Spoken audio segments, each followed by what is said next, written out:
मंडळी नमस्कार. GM news मध्ये तुम्हा सर्वांचं मनापासून स्वागत. आज मी आहे आंडे हॉस्पिटल वरुड येथे. गेली 26 वर्ष झाली आहेत या हॉस्पिटलला आणि या हॉस्पिटलचं नाव तर अख्ख्या वरुड मध्ये नावाजलेलं आहेच.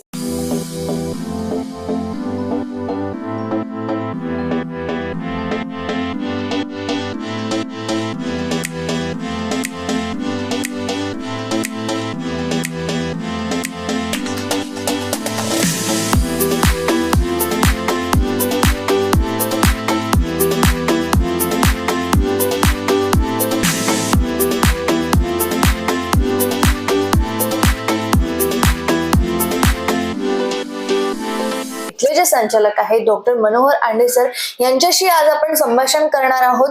राजकारण ते हॉस्पिटल हा प्रवास नेमका त्यांचा कसा सुरू आहे आणि गेल्या 26 वर्षांपासून वरुडमध्ये ते कशा प्रकारे सेवा देत आहात आणि जनसामान्यांच्या अडीअडचणींना, जे काही लोक अडीअडचणीमध्ये असतात त्यांच्या हाकेला ते कशा प्रकारे आजपर्यंत धावून गेलेले आहेत त्याही बद्दल आज आपण त्यांच्याशी चर्चा करणार आहोत. सर्वात आधी डॉक्टर मनोहर आंडे सरांचं आपल्या या जीएम न्यूज मध्ये आपण स्वागत करूयात. सर, खूप खूप स्वागत आहे तुमचं आमच्या चॅनलमध्ये. 26 वर्ष झाली आहेत सर आपल्याला इथे सेवा देत असताना वरुडकरांच्या सेवेमध्ये. अगदी 26 वर्ष कसे गेले कळलंच नसेल. सर, मला आधी हे जाणून घ्यायचं आहे, आपलं फॅमिली बॅकग्राऊंड नेमकं कसं आहे? बाबा डॉक्टर होते का? तुमचे वडील हे डॉक्टर होते का? त्यांच्यामुळे हा वारसा तुम्हाला मिळाला असं? नाही मेघाताई, मूळतः मी शेतमजुराचा मुलगा आहे. अरे बापरे. अच्छा. आणि आई आणि वडील दोघेही जण दुसऱ्यांच्या शेतामध्ये मजुरी करायचे. बरोबर. आणि आम्हा सर्व भावंडांना त्यांनी शिकवलं. आम्ही एकूण 5 भाऊ आहोत. मी सर्वात लहान आहे. अच्छा. आणि सर्वात अभिमानाची गोष्ट आहे की आम्ही सर्वजण शिकली सवरली मुलं आहोत त्यांची. बिलकुल. आणि जवळपास मोठे मोठे बंधू मॅथमॅटिक्स लेक्चरर, नंतर नंबर 2 बंधू पण मॅथमॅटिक्स लेक्चरर, आणि 4 नंबर बंधू इंजिनियर आहेत आणि मी 5वा डॉक्टर आहे. आधीपासून डॉक्टरच व्हायचं होतं सर की आणखीन काही इच्छा होती? शिक्षक, इंजिनियर, आणखीन काही? अगदी बरोबर, खूप महत्वाचा प्रश्न विचारला. मनामध्ये मी माझ्या ज्येष्ठ बंधूंना फॉलो करत असताना माझ्या मनामध्ये होतं की नाही, आपणही शिक्षकच बनायला पाहिजे. पण एक ज्येष्ठ बंधूंचा एक हे होता की नाही, आता मनावर आम्ही 2 जण शिक्षक आहोत, 2 इंजिनियर झालेत आणि तू हुशार आहे. मला असं वाटते की तू जर समजा डॉक्टर म्हणजे लाईनला गेला तर खूप चांगलं होईल. आणि मग त्या दिशेने मी अभ्यास केली, वाटचाल केला. आणि पण त्यांची इच्छा असताना की तुमचीच लहानपणापासून काही इच्छा? नक्कीच खूप त्यामध्ये असं आजकाल जेव्हा आपण आजची पिढी बघतो त्यामध्ये एक अवेअरनेस मेघाताई खूप छान आलेला आहे. पण त्या कंपॅरिझन मध्ये आम्हाला थोडा अवेअरनेस कमी होता.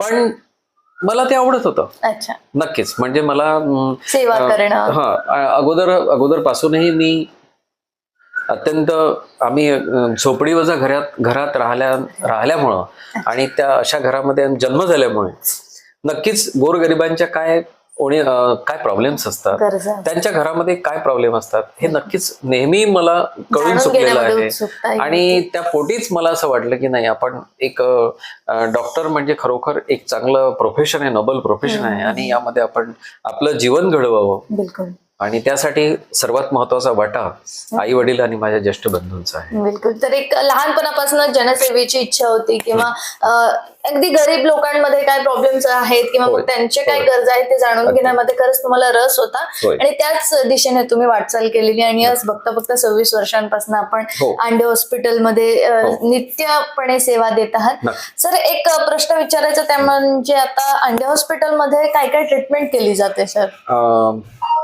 विशेषतः मी प्रसूती रोग आणि स्त्रीरोग तज्ञ आहे आणि त्यासोबतच लॅप्रोस्कोपी सेंटर पण आमचं आहे.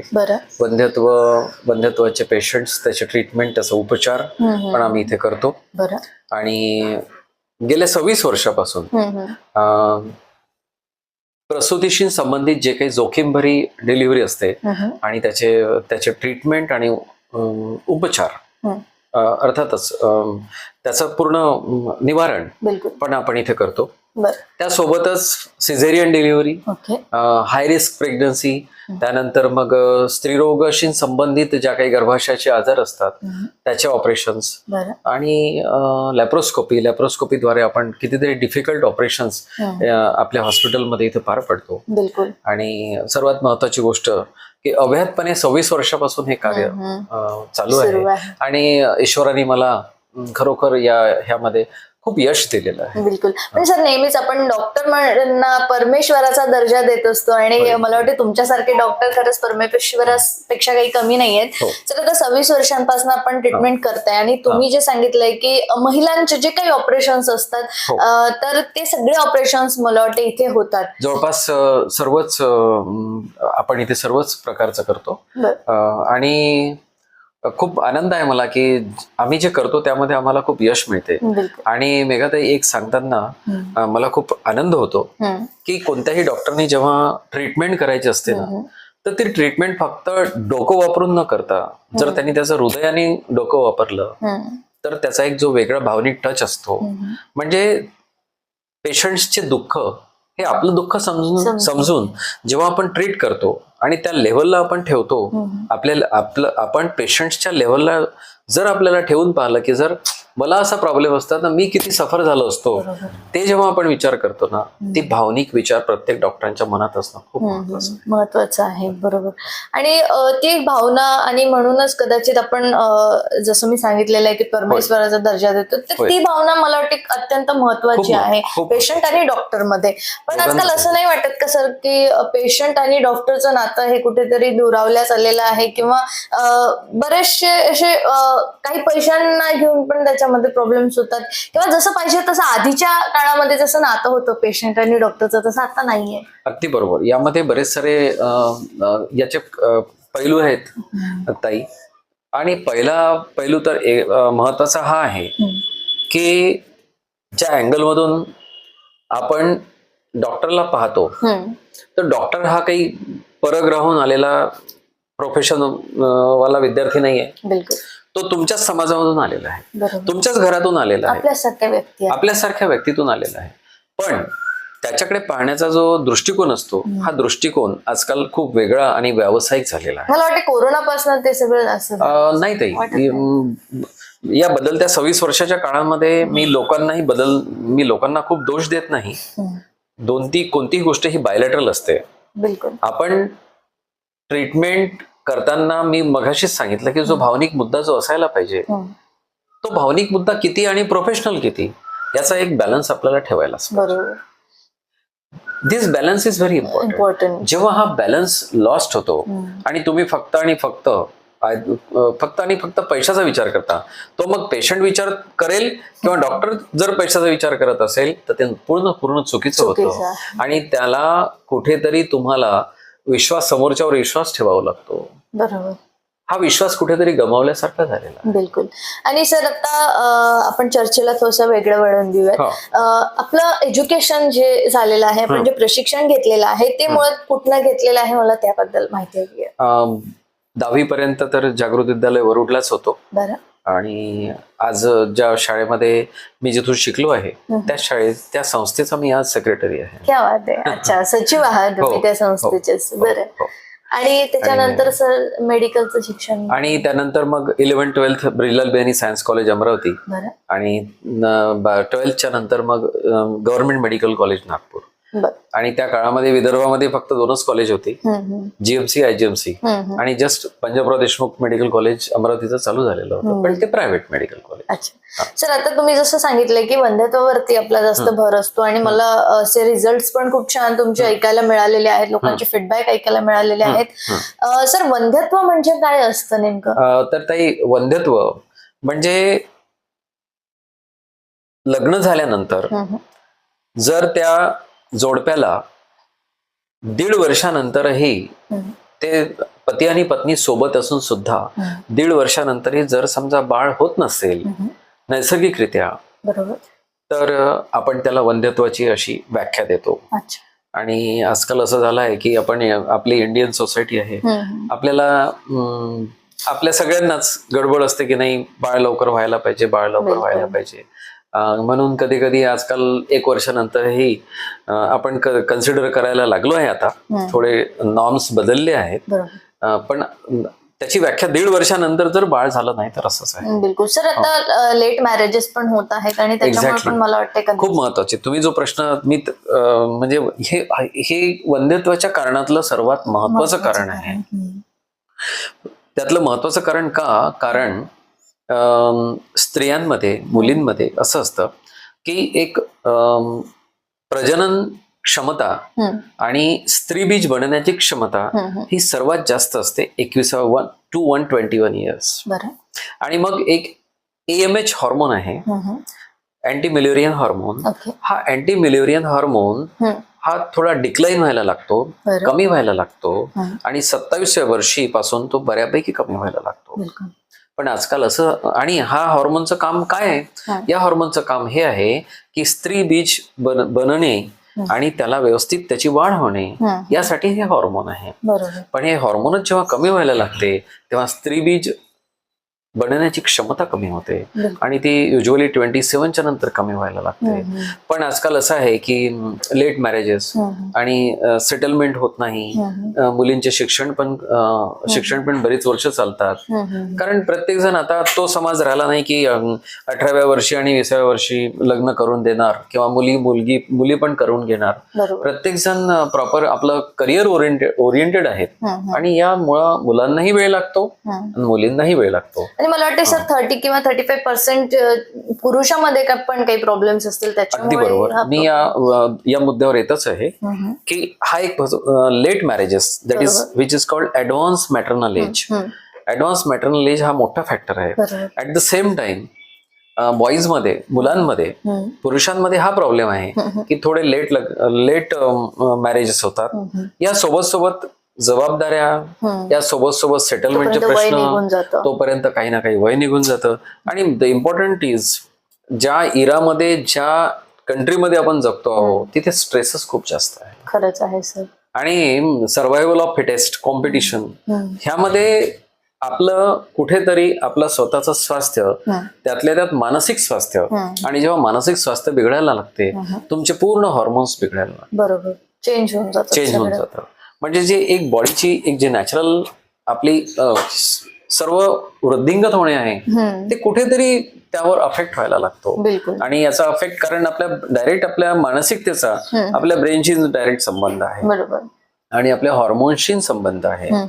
ऍट द सेम टाइम मी अजून एक दुसरा मुद्दा हाताळेल की या युगामध्ये मुलांना खूप वेगळ्या सवयी लागलेल्या आहेत. आणि त्या जसं ड्रिंकिंग आहे, स्मोकिंग आहे, टोबॅकोचं कन्झम्पशन आहे, आणि हे फॅक्टर तुमच्या रिप्रोडक्टिव्ह सिस्टीमवर ऍडव्हर्स इफेक्ट करतात. म्हणजे शुक्राणू sperm production, quality sperm production हे अत्यंत कमी झालेलं आहे. स्पर्मॅटोजेनेसिसवर इफेक्ट व्हायला लागला आहे. आणि जे हेल्दी शुक्राणू तयार व्हायला पाहिजेत त्याचं प्रमाण कमी झालेलं आहे. ड्रास्टिकली प्रमाण कमी झालेलं आहे. This is again almost 35% of the infertility contributes to male factor. तर सरांनी सांगितलेलं आहे की पुरुषांमध्ये वंध्यत्वाचं हे प्रमाण 30 ते 35% आहे. त्याला जबाबदार पुरुष सुद्धा आहेत. तर सरांचं असं म्हणणं आहे की जे काही धूम्रपान करत असतील किंवा मग ड्रिंकिंग करत असतील तर तो पार्ट सुद्धा खूप घातकारक आहे या बाळ होण्याला. किंवा मग तुम्हाला जर तुमच्या जी महिला असेल किंवा तुमची जी पत्नी असेल तिला जर दिवस राहण्यामध्ये प्रॉब्लेम होत असेल तर तुमचा हा जो प्रॉब्लेम आहे, जर तुम्ही ड्रिंकिंग करत असाल, स्मोकिंग करत असाल तर तो खूप भयानक प्रॉब्लेम आहे. तर त्याला आजच आपण कुठेतरी थांबवायला पाहिजे. सर यानंतरचा प्रश्न तो म्हणजे जेव्हा आपण वंध्यत्वावरती ट्रीटमेंट करताय तर स्टेप बाय स्टेप काय प्रोसेस असते किंवा काय आपल्याकडे उपचार पद्धती आहे वंध्यत्वावरती? युजली जेव्हा पेशंट्स वंध्यत्वाचा उपचार घ्यायला येतात तेव्हा आपण त्यांचं दोघांचंही एक्झामिनेशन करतो. अगोदर हिस्ट्री जाणून घेतो, नंतर एक्झामिनेशन करतो, सोनोग्राफी करतो, स्त्रियांची सोनोग्राफी करतो. त्यामध्ये बघतो की स्ट्रक्चरल काही डिफेक्ट्स आहेत का, सगळ्यात अगोदर स्ट्रक्चरल काही प्रॉब्लेम आहेत का. कधी कधी पॉलिसिस्टिक ओव्हेरियन डिसीजचा पण त्याला आता PMOS असं म्हणतात, पॉलिसिस्टिक ओव्हरीज, ज्यामध्ये ओव्हरीज ज्या आहेत त्या ओव्हरीज मध्ये छोटे छोटे पाण्यानं भरलेले गोळे तयार होतात. फक्त ते गोळेच तयार होत नाही तर त्याची पूर्ण हॉर्मोन लेव्हल बदलते. आणि हा एक खूप आजच्या बदलत्या युगामध्ये मुलींमध्ये हा प्रॉब्लेम 2 गोष्टींनी होतोय असं आमचं निरीक्षण आहे. एक तर increase intake of junk food, जसं पिझ्झा, बर्गर, चीज आणि हे ते सगळं खाण्याचा जो ट्रेंड वाढलेला आहे तो ट्रेंड पण खूप मॅटर करतो की तुम्ही डाएट काय घेता. At the same time stress pattern, मुलींमध्येही चांगलं आता आपल्या मुली चांगल्या शिक्षित झालेल्या आहेत, ही खूप चांगली गोष्ट आहे. पण हे शिक्षित होत असताना त्यांचं एक तर वय वाढतं, नंतर नंबर 2 शिक्षित होत असताना त्यांचा स्ट्रेस वाढतो. हा स्ट्रेस डायरेक्टली ब्रेनशी संबंधित येतो आणि हॉर्मोनवर ते अफेक्ट करतात. ऍट द थर्ड टाइम त्यांचं जागरण पण होतं त्या अभ्यासाच्या ह्याच्यामध्ये. तर हे सगळे factors it affects on your physical, hormonal and mental status. बिलकुल, जसं तुम्ही सांगितलेलं आहे की तणावामुळे सुद्धा हे सगळे प्रॉब्लेम होतात आणि तणावामुळे मला वाटते सर पीसीओडीचे पण प्रॉब्लेम आजकाल होत आहेत आणि त्याचमुळे कदाचित वंध्यत्वावर ते सुद्धा परिणाम. नक्की. आणि त्याही व्यतिरिक्त आपल्या बॉडीतले जे बाकीचे हॉर्मोन्स आहेत, प्रोलॅक्टिन हॉर्मोन्स आहेत, खूप महत्वाचं, ज्यामध्ये स्पर्म ओव्हरी स्त्रीबीज बनवण्याची जी क्षमता असते ते प्रोलॅक्टिन लेव्हल जर समजा बिघडलं असेल, वाढलं असेल तर त्यावरही त्याचा परिणाम होतो. आणि नावडेज आपला जो डाएट पॅटर्न जो बदलला आहे ना ताई, त्या डाएट पॅटर्न मध्ये या डाएट पॅटर्न बदलल्यामुळे हायपोथायरॉइडिझम, थायरॉइड, ज्यामध्ये thyroid hormone TSH, thyroid stimulating hormone, याचं प्रोडक्शन जे आहे ते प्रोडक्शन जास्त होतं आणि आपल्या बॉडीतील थायरॉइड हॉर्मोन्स हे बिघडतात. म्हणून जवळपास आम्ही 10 to 15% of patient are suffering from hypothyroidism. आणि हा पण खूप महत्वाचा वंध्यत्वामध्ये हा अत्यंत महत्वाचा फॅक्टर आहे. सर अनुवांशिकतेमुळे पण वंध्यत्व होतं का? अनुवांशिकता अफेक्ट करते. अनुवांशिकतेचा जवळपास त्याचा जो रोल आहे तो 2 पद्धतीने आहे. तुम्ही जेव्हा बरोबर, हा खूप महत्वाचा मुद्दा आहे की यामध्ये जेनेटिक फॅक्टर्स पहा. जेनेटिक फॅक्टर्स यामध्ये असं आहे की स्त्री आणि स्त्रियांच्या बीजापासून आणि पुरुषांच्या स्पर्म पासून जो गर्भ तयार होतो त्याचे जर त्याचे जर समजा जेनेटिक्स जर फॉल्टी असेल तर प्रेग्नन्सी ही चांगली तयार होत नाही. प्रेग्नन्सी मध्ये काही जे जन्मजात व्यंग असतात ते व्यंग तयार होतात. त्यामध्ये खूप सारे कॉमन फॅक्टर्स आहेत, ज्यामध्ये जेनेटिक कॉजेस मध्ये सगळ्यात महत्वाचं आपण डाऊन सिंड्रोम म्हणतो, मतिमंद बाळ तयार होणे, आणि असे बरेच सारे फॅक्टर्स आहेत. पूर्ण एकेका क्रोमोझोमचे वेगवेगळे त्यामध्ये जर समजा प्रॉब्लेम्स आलेत, प्रत्येक क्रोमोझोम अफेक्ट झाल्यानंतर होणारे जे आजार आहेत हे पण वेगळे आहेत. ते पण एक खूप मोठा फॅक्टर तुम्ही म्हणजे तुम्ही इनिशिएट केला. खूप महत्वाचा, तुमचा अभ्यास खूप चांगला आहे. बिलकुल, थँक्यू सर. तर वंध्यत्वावरती आपण हे सगळी चर्चा आज केलेली आहे. तुम्हाला जर काही प्रश्न विचारायचे असतील वंध्यत्वाच्या बाबतीत तर तुम्ही कमेंट बॉक्समध्ये जाऊन टाईप करू शकता. सर आपण आता राजकारणाचा थोडासा आढावा आम्हाला तुमच्याकडनं घ्यायचा होता. जसं मध्यंतरी विधानसभेची तयारी सुद्धा आपण केलेली आहे, तर मला याबद्दल विचारायचं की याची आधीपासूनच आपल्याला तयारी करावी लागते. जसं हॉस्पिटलमध्ये तर तुम्ही सेवा देतच आहात, पण हॉस्पिटलमध्ये सेवा देण्याच्या व्यतिरिक्त आणखीन आपण सामान्य लोकांशी कसे कनेक्टेड आहोत किंवा वरुड भाषेंशी आपण कसे कनेक्टेड आहोत, मला ते जाणून घ्यायचंय. कशा प्रकारे आतापर्यंत आपण सोशल ऍक्टिव्हिटीज मध्ये इन्व्हॉल्व्ह आहात, मला त्याबद्दल सांगाल. पहा ना, अगोदर माझं बॉर्न अँड ब्रॉटअपच मी अत्यंत सामान्य आणि अत्यंत गरीब कुटुंबातून आलो असल्या कारणाने मला समाजाविषयी तशीच आस्था, प्रत्येका गरिबांविषयी आस्था, हा विषय नेहमीचाच होता माझा. आणि हे होत असताना जवळपास म्हणजे नवीन हॉस्पिटल माझं इथलं तयार झाल्यानंतर जवळपास 2011-12 पासून मला असं वाटायचं की आपण बऱ्याच साऱ्या सोशल ऍक्टिव्हिटीज मध्ये स्वतःहून पार्टिसिपेट करायचं आणि स्वतःहून त्यामध्ये इन्व्हॉल्वमेंट. आपण हॉस्पिटल तर चालवतोच आहे, आपण हॉस्पिटल करतोय, हॉस्पिटलच्या माध्यमातून आपण लोकांची सेवा करतो आहे, चांगलं कार्य आपल्यातून घडते आहे. पण याही व्यतिरिक्त या 4 भिंतीच्या पलीकडे निघून आपण बाहेर जो काही वेळ वाचतो त्या वेळामध्ये आपण एक चांगलं ऍक्टिव्हिटीज करावी. बरोबर. आणि मग मी जायंट्स ग्रुपचा प्रेसिडेंट झालो. Giants group okay. Joints group. Nana चुडासामांनी चालू केलेला जायंट्स ग्रुप होता. बरं बरं. आणि शायना विन्सी आहे ना, डॉटर आहे त्यांची. Yes yes. आणि जायंट्स ग्रुपच्या पूर्ण भारतभर शाखा आहेत. प्रेसिडेंट. हो हो. तर मी जायंट्स ग्रुपचा प्रेसिडेंट मी जवळपास 3 ते 4 वर्ष राहिलो. बरं. पण ह्या प्रेसिडेंट राहिल्याच्या मध्ये आम्ही इतक्या ऍक्टिव्हिटीज केल्या ताई की अगदी कल्चरल प्रोग्राम, सांस्कृतिक प्रोग्राम, खूप मोठे मोठे प्रोग्राम्स आम्ही त्यामध्ये घडवून आणले. मी शिवाजीराजे बोलतोय हे महानाट्य, त्यावेळेस डॉक्टर अमोल कोल्हे आले नाट्य करायचे, आज खासदार आहेत. आणि त्या अगोदरच्या वर्षी आम्ही घेतला होता, त्याला काय म्हणतात, लावणी. ती लावणी खरोखर आमच्या व्यक्तिमत्वाला काही शोभत नव्हती. पण आमचा एक मित्र होता, सुलेखा कोडची नाव, खूप फेमस. खरं म्हटलं तर काय काही प्रोग्राम्स असे असतात ना ताई, ती आपल्या व्यक्तिमत्वाला शोभलेच पाहिजे.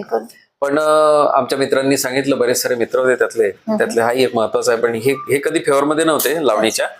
पण त्यांनी सांगितलं की आपल्याला फंड कलेक्शन जर पाहिजे असेल तर आपण ते, आणि त्या काळी 2013-12 मध्ये आम्ही तो लावणी इतक्या मोठ्या प्रमाणात केला की जवळपास त्याचं कलेक्शनच 6.5-7 लाख त्यावेळेस झालं. आणि त्यातले जवळपास 3-3.5 लाखाचा खर्च होऊन 3 लाख आमच्या जवळ उरले. पण त्यावेळेसची गोष्ट, 2012-13ची गोष्ट. आणि हे होत असताना आम्ही हे तर ठीक आहे, हा एक सांस्कृतिक कार्यक्रम. या सांस्कृतिक कार्यक्रमाच्या व्यतिरिक्त इतके वेगवेगळे कल्चरल प्रोग्राम्स, नंतर मग विद्यार्थ्यांना मार्गदर्शन आणि विद्यार्थ्यांना वेगवेगळ्या कॉम्पिटिशन्स, जसं त्याला काय इलोक्युशन कॉम्पिटिशन, वक्तृत्व स्पर्धा, नंतर मग निबंध स्पर्धा, वेगवेगळ्या स्पर्धा राबवणे, वृक्षारोपण करणे, खूप वेगवेगळ्या स्तरावर आम्ही सतत कार्य करायचो. आणि तिथून मग आम्हाला ती जी एक सोशल जी एक लिफ्ट मिळतो, त्याला आपण आपल्या मराठी भाषेत त्याला खाज म्हणू शकतो. हा शब्द याच्यात तुम्ही ठेवाल की काय, म्हणजे तुम्ही ओमिट कराल तर हो, विकास दादा आमटेंचा अंध अपंगांचा ऑर्केस्ट्रा, दिव्यांगांचा ऑर्केस्ट्रा आपण इथे आणला होता त्यावेळेस. आणि त्यावेळेस विकासदादांना इथून आम्ही जवळपास 2.5 ते 3.5 लाख आम्ही इथून दिले होते त्या काळात. हो, असं दरवर्षी आमचे काही ना काही. सर, पण या सगळ्या ऍक्टिव्हिटीज करत असताना आपल्याला जर काही मोठं करायचंय किंवा राजकारणामध्ये एक मोठं पद आपल्याला भूषवायचं आहे, तर आपल्याला कुठल्या तरी पक्षाशी जोडणं खूप महत्वाचं असतं. भारतीय जनता पक्षामध्ये कधीपासून जोडले आहात आणि या पक्षामध्ये आणखीन कुठल्या पदांवरती तुम्ही काम केलं? भारतीय जनता पक्षाच्या सोबत, जवळपास बीजेपी सोबत खरं म्हटलं तर 2014 पासून, जेव्हापासून मोदीजी या देशाचे पंतप्रधान झाले, आणि मोदीजींनी ज्या पद्धतीनं या देशाचा कायापालट केलाय आणि करत आहेत, आणि तेव्हापासूनच एक विचारसरणी, बीजेपी प्रणित विचारसरणी म्हणजे आमची तयार झाली. हे होत असताना त्या पद्धतीने 2017 मध्ये आमच्या वरुडचं नगर परिषदचं इलेक्शन आलं, आणि त्यामध्ये बीजेपीचे जे कॅन्डिडेट आमच्या अंडे कुटुंबातीलच होत्या, तर त्या मोठ्या प्रमाणात छान विजयी झाल्यात. आणि मग ते एक त्याला तुम्हाला टायटल लागतं कुठेतरी. मग कुठेतरी टॅगलाईन मिळत गेली, आणि मग असं करता करता आपण समोर जातो. मग त्या दिशेने मनातली जी एक सुप्त इच्छा असते की नाही, आता आपल्याला समोर जायचं आहे. मग हे होत असताना कुठेतरी मला 2020-21 पासून खूप वाटायचं की आता मला 2024च्या विधानसभेला मला कुठेतरी स्टँड व्हायचं आहे. मग तेव्हापासून मी त्या फ्लो मध्ये होतो. आणि 2022-23 मध्ये मग मी डॉक्टर बोंडे साहेबांच्या पण चांगले आमचे सिनियर्सच आहेत, डॉक्टर अनिलजी बोंडे, म्हणजे खूप छान एक चतुर आणि हुशार राजकारणी ज्याला आपण म्हणूया, आणि व्हर्सेटाईल पर्सनॅलिटी. त्यांच्या मार्गदर्शनात त्यांचा मतदारसंघ हाच होता, वरुड मोर्शी मतदारसंघ. आणि मग डॉक्टर साहेब राज्यसभेवर गेलेत. डॉक्टर साहेबांच्या याच्यामध्ये ते नंतर मग ते पण जिल्हाध्यक्षच होते, बीजेपीचे ग्रामीण जिल्हाध्यक्ष, आणि त्यांच्या मार्गदर्शनाखाली आम्ही काम करत होतो. आता इथून पुढे जर संधी मिळाली आपल्याला विधानसभेमध्ये उभं राहण्याची, विधानसभेमध्येच इच्छा आहे की लोकसभेमध्ये सुद्धा? चान्स भेटला आपण लोकसभेमध्ये राहू शकतो. ओके, तर काय कराल सर वरुडवासियांसाठी? मग काय इच्छा आहे, काय स्वप्न बघत आहात? नाही, अगदी खूप महत्वाचा प्रश्न आहे हा. सर्वात महत्वाचं, जेव्हा आपण विकासाच्या व्याख्या आणि विकास म्हणतो, तर विकास हा फक्त रस्ते आणि नाल्या ह्याचाच विकास आपण आपल्या माइंडमध्ये नसावा. बरोबर. सगळ्यात महत्वाचा विकास इथल्या प्रत्येक माणसाला खरं म्हटलं तर कसा रोजगार मिळेल, रोजगार, ते जास्त नंबर एक. महत्वाचं आहे. हो. आणि हे होत असताना त्याचं जीवन कसं समृद्ध करता येईल याचा ध्यास असला पाहिजे.